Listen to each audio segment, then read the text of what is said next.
عالمی شہرت یافتہ ادارے جامعۃ الصالحات رامپور کی عرصے دراز تک خدمت انجام دینے والے ناظم جامعہ حضرت مولانا محمد یوسف اصلاحی صاحب مرحوم کے انتقال کے بعد مجلس منتظمہ کے صدر اور ناظم جامعہ کے پروقار منصب پر فائز مولانا موصوف کے صاحبزادے ڈاکٹر سلمان اسد صاحب نے اپنی ذمہ داریاں بخوبی نبھانا شروع کر دی ہیں۔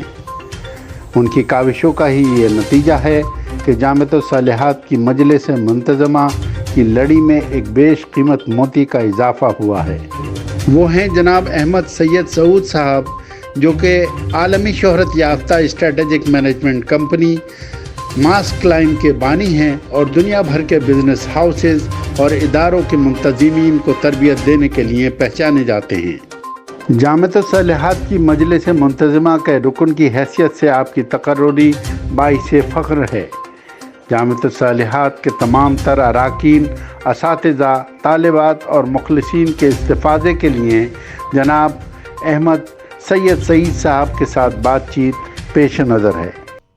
اسٹریٹجک مینجمنٹ کنسلٹیشن کو بآسانی سمجھا جا سکتا ہے میڈیکل سائنس سے، جیسے ایک ہوتا ہے ڈاکٹر، ایک ہوتا ہے سرجن، ایک ہوتا ہے ہارٹ اسپیشلسٹ یا نیورو سرجن، اس طرح کے۔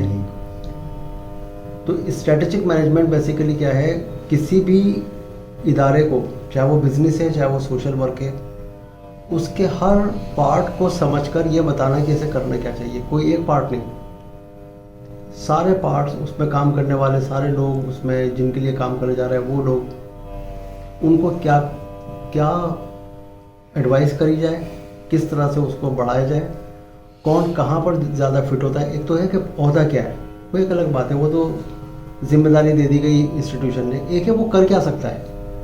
کئی بار عہدہ الگ ہوتا ہے، صلاحیت الگ ہوتی ہے۔ کئی بار صلاحیت یہ ہے، عہدہ ہی نہیں ہے، ٹھیک ہے۔ تو ہم اس کو میچ کر کے پھر وہ کام لے کے چلتے ہیں۔ شروعات میں آپ کو بتاؤں اس کی کیسے ہوئی تھی، کہ اتفاق کی بات ہے، جیسے آپ نے کہا کہ والد صاحب کے ساتھ سعود صاحب کا ٹائم زیادہ بھی تھا۔ میرے والد صاحب ایک ڈاکٹر تھے، جس وقت ان کا انتقال ہوا ہے اتفاق سے میں ہی گھر پہ تھا۔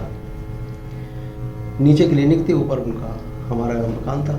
تو وہ اوپر آئے، ٹائی کو انہوں نے ہلکا سے نیچے کی طرف کرا، مجھ سے کہا ذرا تم کلینک میں چلے جاؤ، میری طبیعت ٹھیک نہیں ہے، میں تھوڑی دیر آرام کروں۔ میں نیچے گیا، ایک دم تھوڑی دیر میں بہن کی آواز آتی ہے، والدہ کا میرا انتقال ہو گیا تھا جب میں اسکول بھی نہیں بیٹھا ہوں، کہ جلدی سے اوپر آؤ، وہ کوئی دوا بتا رہے ہیں وہ لے کر آنی ہے۔ میں گیا اوپر، تو وہ ان کا بالکل آخری جسے کہتے ہیں وقت تھا۔ ایک دوا انہوں نے کہا کہ ذرا یہ بنا کر لے کر آؤ۔ میں پھر گیا نیچے کلینک میں، وہ دوا بنائی، کیونکہ ان کے ساتھ کافی ٹائم سے رہ رہا تھا، تو دواؤں کا مجھے اندازہ تھا کون سی کہاں رکھی ہوتی ہے۔ خیر وہ آخر وقت میں جو کچھ تھا، زمزم وغیرہ دیا گیا۔ تو وہاں پر ان کی بات، کلمہ تو میں نے یہ ہے کہ انہوں نے پڑھا، اس کے بعد وہ کیا کہنا چاہتے تھے وہ کمیونیکیشن ٹوٹ گیا، صرف آنکھیں چل رہی ہیں، زبان ختم۔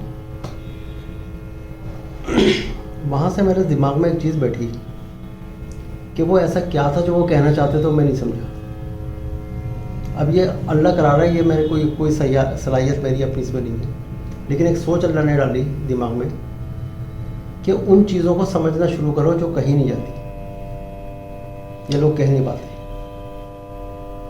نظریہ وہاں سے ہلکا ہلکا بننا شروع ہوا، جو آج جا کر کافی میچور ہو گیا اس چیز کے اوپر، اور پختہ بھی ہو گیا، کیونکہ اس کے پیچھے جتنی ریسرچ کری گئی وہ بہت امپورٹنٹ تھی۔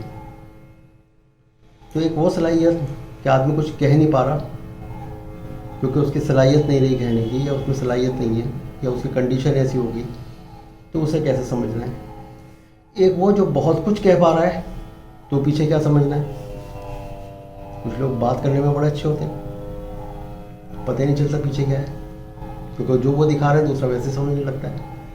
تو ان سب چیزوں پر ہم نے کری ریسرچ کرنے کے بعد ایک اور مقام آیا کہ انسانی زندگی میں اگر جانا گیا ہے، نہ وہ اپنی ڈگری سے جانا گیا، نہ وہ اپنے خاندان سے جانا گیا، ایک اسٹیج تک ہوتا ہے خاندان۔ انسان اگر جانا گیا ہے وہ اپنے اخلاق سے اور اپنے ڈیسیزن سے، اپنے اپنے فیصلوں سے زندگی کے جانے گیا. کس نے کب کہاں کیا فیصلہ لیا اور وہ فیصلہ لینے میں اس کا اخلاق اس وقت کیا تھا. چاہے کسی کو نکالنا تھا یا کسی کو رکھنا تھا, کسی کے لیے کوئی فیصلہ کرنا تھا, تو اس وقت اخلاقی قدریں کہاں تک تھیں.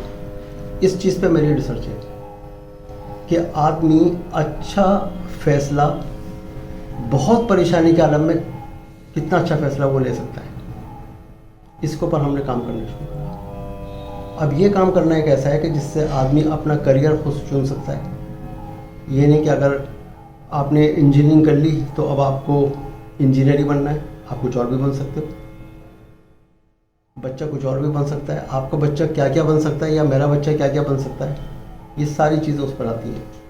پھر اداروں کی تشکیل, اداروں کی شروعات اور اداروں کا ہمارے بعد بھی چلتے رہنا, یہ ہم اپنی زندگی میں ہی طے کرنا ہوتا ہے کہ ہمارے بعد اس چیز کو کون دیکھے گا, ایک یا ایک سے زیادہ. کیونکہ انسان کے ساتھ جو ہم نے محسوس کرا وہ یہ ہے کہ یہ یقین سب کو ہے کہ ایک دن یہ دنیا چھوڑ کے جانا ہے, اس میں تو کوئی شک شبہ ہے نہیں. لیکن یہ یقین بہت کم لوگوں کو ہے کہ وہ دن آج کا ہو سکتا ہے. یہ بات اگر یہ یقین بھی ہو جائے کہ وہ دن آج کا بھی ہو سکتا ہے تو آج ہی سے آدمی فیصلہ کر لے گا کس پر چھوڑا جائے گا, کس کو نیا بنایا جائے جو میری ذمہ داری کو آگے لے کے چل سکے. یہ سارا جو ہے وہ اسی سوچ پر ہے کہ وہ دن آج کا بھی ہو سکتا ہے. تھوڑا سا یہ بات ایسا لگے گا کہ کوئی قصہ سنا رہا ہوں, لیکن یہ امپورٹنٹ یہ ہے کہ شاید میں اپنے آپ کو سمجھا سکوں کہ میں آپ لوگوں کے یا ادارے کے کہاں کام آ سکتا ہوں. میرا جو پرورش ہوئی, وہ ایک شعر ہے کہ پرورش میری سمندر میں ہوئی, مجھ سے مت پوچھ کے ساحل کیا ہے. تو دو خاندانوں کے بیچ میں ہماری پرورش ہوئی. ایک میں سارے ڈاکٹرز, اسکالرز, ٹیچرز, اور ایک خاندان جو ننیال تھی وہ بزنس بھی ہوئی. تو ہم نے پیسے کی طاقت اور علم کی طاقت کو بہت قریب سے دیکھا ہے کہ کس کی جیت زیادہ ہوتی ہے یا کون کس جگہ پر ہار جاتا ہے. تو پیسے کو ہی ہارتے ہوئے دیکھا, اور یہ والد صاحب نے سکھا دیا تھا بچپن میں ہی کہ اگر علم صحیح حاصل کر لیا تو پیسے والے پیچھے ہوں گے, اور اگر علم حاصل کرنے میں کمی رہ گئی تو پیسے والوں کیا کام کر رہے ہوں گے. یہ دو ڈیفینیشن وہ دیا کرتے تھے اور وہ دماغ میں بیٹھ گئی تھی. تو پھر ہم نے اداروں کے ساتھ جڑنا شروع کرا, اور پہلا اپنا بہت چھوٹا سا ادارہ بنایا تھا اولڈ دہلی میں, کمپیوٹر انسٹیٹیوٹ کھولا تھا 1989 میں.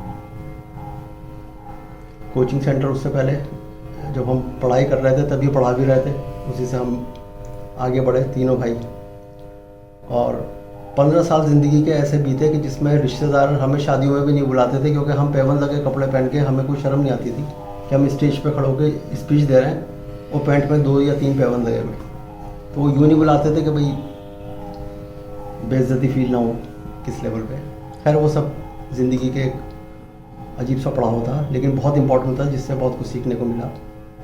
تو ہماری کوشش یہ رہی کہ ہم بچوں کو, اسٹوڈنٹس کو, ٹیچرس کو وہ چیز سکھائیں جو علم سیکھنے کے باوجود وہ نہیں سیکھ پائے, علم حاصل کرنے کے بعد بھی نہیں سیکھ پائے. اور وہ چیزیں کچھ لوگوں کے پاس ہم نے پائیں جن کے پاس علم نہیں تھا لیکن وہ کر رہے ہیں. علم کم تھا لیکن پریکٹیکلی انہوں نے لائف میں اتنا کچھ کر رکھا تھا کہ ان کے ڈیسیزن اور ہمارے ریسرچ سے نکالے ہوئے ڈیسیزن ایک ہوتے تھے. ان دو کو ہم نے میچ کرانا شروع کرا کہ اگر ماں باپ زیادہ پڑھے لکھے نہیں ہیں اور بچے زیادہ پڑھ گئے تو اب میچ کیسے ہو.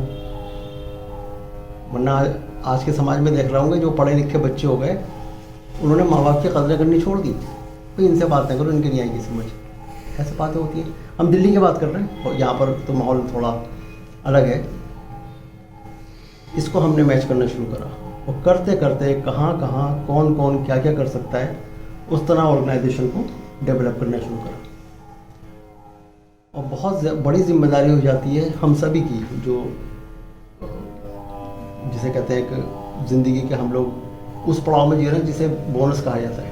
سیدھی بات یہ ہے کہ بھائی یہاں پر ہمیں اس طرح کے لوگوں کو اپنے ساتھ لینا پڑے گا جن کو ہم اپنے سامنے ہی دیکھ لیں کہ یہ آگے ادارے کو لے کے چل سکتے ہیں، چاہے وہ ٹیچرز ہوں، چاہے وہ منتظمین میں لوگ ہوں، کہ ہم اپنے سامنے ہی ان کو دیکھیں کہ وہ ڈیسیزن کیسے لے رہے ہیں اور وہ ڈیسیزن جو لے رہے ہیں وہ ادارے کے لیے کتنے ٹھیک ہیں، اور ہلکے ہلکے ہم ان کے اوپر وہ چیزوں کو چھوڑتے چلے جائیں۔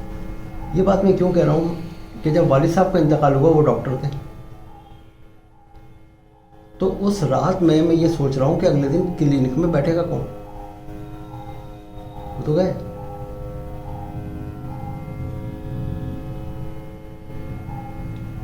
تو وہ پورا کا پورا انفراسٹرکچر جو انہوں نے بنایا تھا، کلینک یہ وہ سب چیز، وہ اگلے دن ہمارے لیے زیرو تھی، کیونکہ وہ صلاحیت یا وہ ڈگری ہمارے پاس نہیں ہے جو اس جگہ پہ چاہیے۔ سلمان بھائی بات ٹھیک ہے نا؟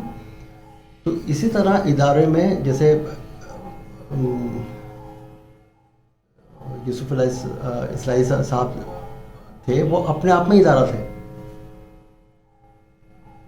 جب اس طرح کی شخصیت نکل جاتی ہے تو ایک دم یہ سوال آتا ہے اتنی ذمہ داریاں کون لے کے چلے گا؟ کبھی کبھی ایک آدمی کے بس کا نہیں ہوتا کہ وہ ساری ذمہ داریاں لے کے چلے، تو ہمیں پھر اس طرح کے الگ الگ لوگ، پتہ چلتا کہ ہو سکتا ہے 50% آپ میں وہ صلاحیتیں ہوں، 10% آپ میں ہوں، یا 90% آپ میں ہوں، کچھ اس میں ہوں، تو یہ ایک تشکیل کری جاتی ہے کہ بھائی ٹھیک ہے یہ سارے ملا کر 100% ہو رہے ہیں، یا یہ سارے ملا کے بھی 100% نہیں ہوں گے تو بھیا کچھ ہمیں باہر سے کچھ لوگ لینے ہیں جو اس کو ادارے کی طرح چلا سکیں، اور پھر وہ چیزیں آگے بڑھتی ہیں۔ اور اس کا بالکل چھوٹا سا اگزامپل یہ ہے، جیسا ابھی ہم صبح آ رہے تھے تو ہم لوگ باتیں کر رہے تھے، گاڑی کوئی اور چلا رہا تھا۔ گاڑی کون چلا رہا تھا؟ ڈرائیور، جسے گاڑی چلانی آتی ہے، اس کے پاس لائسنس ہے۔ تو گاڑی کس کی؟ مالک کی، جو کہ اس کا مالک ہے۔ اور چلا کون رہا ہے؟ جسے چلانا آتا ہے۔ تو اداروں کو بڑھانے میں یہ بہت ضروری ہے کہ چلائے گا کون اور بنائے گا کون، ہے کس کا اور چلائے گا کون، اور چلائے گا بھی تو کب تک؟ 4 سال کے بعد یہ 75 سال پرانا ادارہ ہو جائے گا انشاءاللہ۔ 1956 سے اس کی شروعات ہوئی۔ جو ذمہ داری جن کے پاس تھی آج وہ اس دنیا میں نہیں ہے، تو اگر ہم اس کی پلاننگ کریں کہ چلو 100 سال 150 سال یہ چلے گا تو پھر ہم لوگ بھی نہیں ہوں گے۔ تو جتنے بھی آرگنائزیشن بڑھتی ہیں، ادارے بڑھتے ہیں، وہ بڑھتے ہیں پیرامیٹرز پر، کیا کرنا ہے کیا نہیں کرنا، کیسے کریں گے کیسے نہیں کریں گے، سب پیپر پہ روڈ میپ اگلے 3 سے 5 سال کا کم سے کم، یہ کریں گے یہ نہیں کریں گے، چاہے وہ ہمارے لیے ضروری ہے لیکن ابھی نہیں کریں گے، کیوں؟ کیونکہ فنڈ کی کمی ہے، یہ کمی ہے، صلاحیتوں کی کمی ہے۔ یہ ایک روڈ میپ بنے گا، اور وہ جو بن گیا وہ جن کو ہم لینے چل رہے ہیں ان کے سامنے رکھا جائے گا کہ اس ادارے کو آگے آپ کو ایسے چلانا ہے، اور اس میں ہم کیا نیا کر سکتے ہیں یا کیسے امپروو کر سکتے ہیں انہی پیرامیٹرز کے اندر، وہ بتائے جس کو دیا جا رہا ہے کہ اس میں یہ امپرومنٹ کر سکتے ہیں، یہ کر سکتے ہیں، حدوں سے باہر نہیں جانا ہے۔ اگر اسی میں آپ نے اور اچھا کر دیا، اس کا مطلب آپ کو بنے ہوئے اداروں کو اور امپروو کر کے آگے بڑھانا آتا ہے، یہ امپورٹنٹ ہے۔ یہ چیز ہو جائے گی تو ہم اپنی زندگی میں انشاءاللہ، آپ سب لوگ ہیں، آپ ہیں، اپنی زندگی میں دیکھ لیں گے کہ بھئی ادارہ ماشاءاللہ اس جگہ پر پہنچ گیا۔ ورنہ کیا ہوگا کہ یہ ایسی جگہ پر کیا ہوتا ہے، ادارہ ہلکے وہ کم ہونا شروع ہوتا ہے، چاہے اسٹوڈنٹ کم ہوئے، چاہے فیکلٹی کم ہوئی، اساتذہ کم ہوئے، یا ان کی صلاحیتیں کم ہوئی۔ صلاحیتیں یوں کم ہو جاتی ہیں کہ پڑھانے کے بعد ہر آدمی یہ سمجھنے لگتا ہے کہ اب مجھے پڑھنے کی ضرورت نہیں ہے، وہ کتابیں پڑھتا ہے، وہ سیکھتا نہیں ہے۔ تو ہوتا کیا ہے، جیسے زمانہ آگے بڑھ رہا ہے وہ پیچھے ہٹتا چلے جاتا ہے، اور ایک ایسی اسٹیج آ جاتی ہے کہ بچہ ٹیچر سے زیادہ جانتا ہوتا ہے۔ جیسے آج کے بچے ٹیکنالوجی ٹیچر سے زیادہ جانتے ہیں، اور جب بچے کو یہ لگنے لگے کہ میں ٹیچر سے زیادہ جانتا ہوں تو ٹیچر کی وقت ختم، اب وہ ان کی عزت نہیں کرے گا۔ یہ پورا کا پورا جو میں بات کر رہا ہوں وہ اس لیے کہ اوور آل ادارے کو سمجھنا ہوگا، اور اوور آل ادارے کو